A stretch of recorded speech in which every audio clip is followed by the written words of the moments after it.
İcar beriya cejna derbasbûnê İsa dizanibû saeta wîya ku vê dinyayê berde û here ba bav hatiye.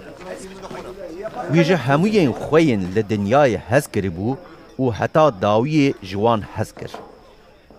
Di dema xwarina şîva êvarê de ji xwe hingê îblîs xistibû dilê Cihûdayê kurê Şîmûnê İsxeryotê ku İsa bide dest.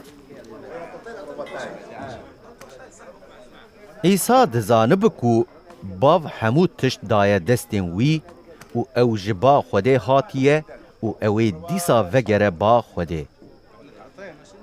İcar ji ser xwarinê rabû, xiftanê xwe danî aliyekî û pêşgîrek hilda li pişta xwe pêça.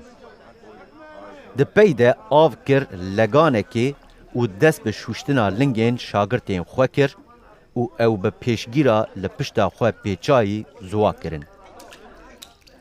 İcar ew hat ba Şîmon Petrûs. Şîmon Petrûs jê re got: Ya Xwedan, ma tê lingên min bişoy. İsa lê vegerand û got: Niha tu fêm nakî ez çi dikim. Lê paşî tê fêm bikî. Petrûs jê re got: Tu caran tu lingên min naşoy. İsa bersîva wî da. Eger ez te neşom, para te bi min re tune. Şîmon Petrûs lê vegerand û got: Ya Xwedan, nexwe ne bi tenê lingên min, lê dest û serê min jî bişo. İsa jê re got: Yê ku hatiye şûştin, ji bilî lingên wî ne hewceye ku derekewiya din bê şûştin. Ew bi tevahî paqij e. Hûn jî paqij in. Lê ne hûn hemû. Çimkî İsa dizanibû kî wê wî bide dest, ji ber vê yekî wî got: ne hûn hemû paqij in. Piştî ku wî lingên wan şûştin, xiftanê xwe li xwe kir û dîsa li ser sifrê rûnişt. Wî ji wan pirsî: Ma hûn dizanin ku min ji bo we çi kir? Hûn ji min re dibêjin mamoste û xudan û hûn rast dibêjin. Çimkî ez ew im. Eger bi ser ku ez xudan û mamoste me jî min lingên we şûştin. Divê hûn jî lingên hevdû bişon.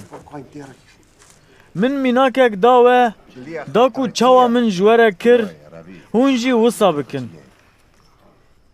Bi rastî ez ji we re dibêjim, xulam ne di ser axayê xwe re ye, ne jî yê ku hatiye şandin di ser ê ku ew şandiye re ye.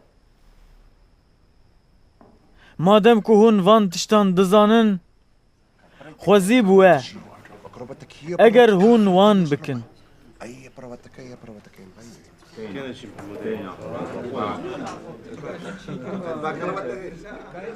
Ez ji bo we hemûyan nabêjim. Ez dizanim min kî hilbijartine. Lê divê ew nivîsar bê cih. Yê ku nanê min xwar, pehniya xwe li hember min rakir.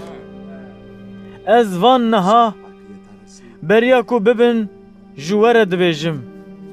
Wisa ku dema ew bibin, hûn bawer bikin ku ez ew im. Bi rastî ez ji we re dibêjim, yê ku wî kesê ez dişînim qebûl bike, min qebûl dike. û yê ku min qebûl bike, wîyê ku ez şandime qebûl dike. Piştî ku İsa ev tişt gotin, di ruh te gelek reht bû. Wî şahîdî kir û got: Bi rastî ez ji we re dibêjim, yek ji we wê min bide dest.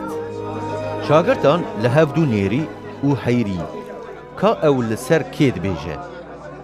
Yekî ji şagirtên wî yê ku İsa jê hez dikir, pala xwe dabû singê İsa. Şîmon Petrûs ji wî re îşaret kir û got: bipirse, ka li ser kê dibêje?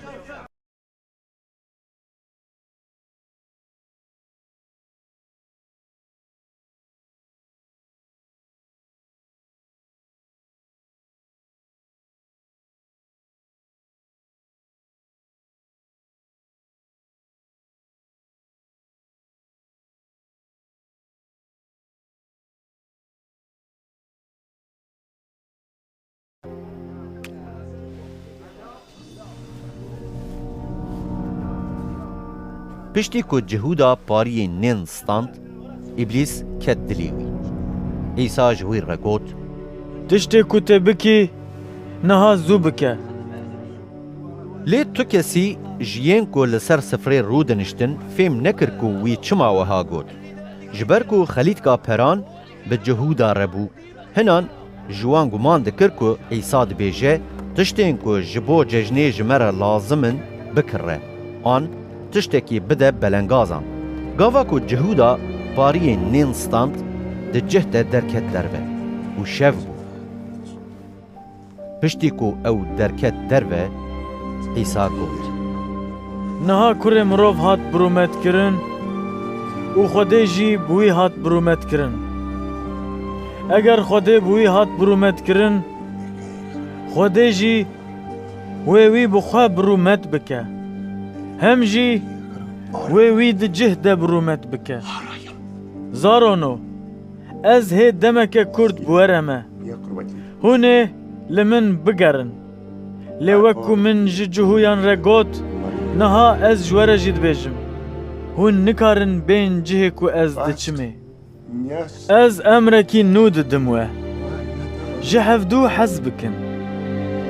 Wekû min ji we hez kir, hûn jî ji hevdû hez bikin.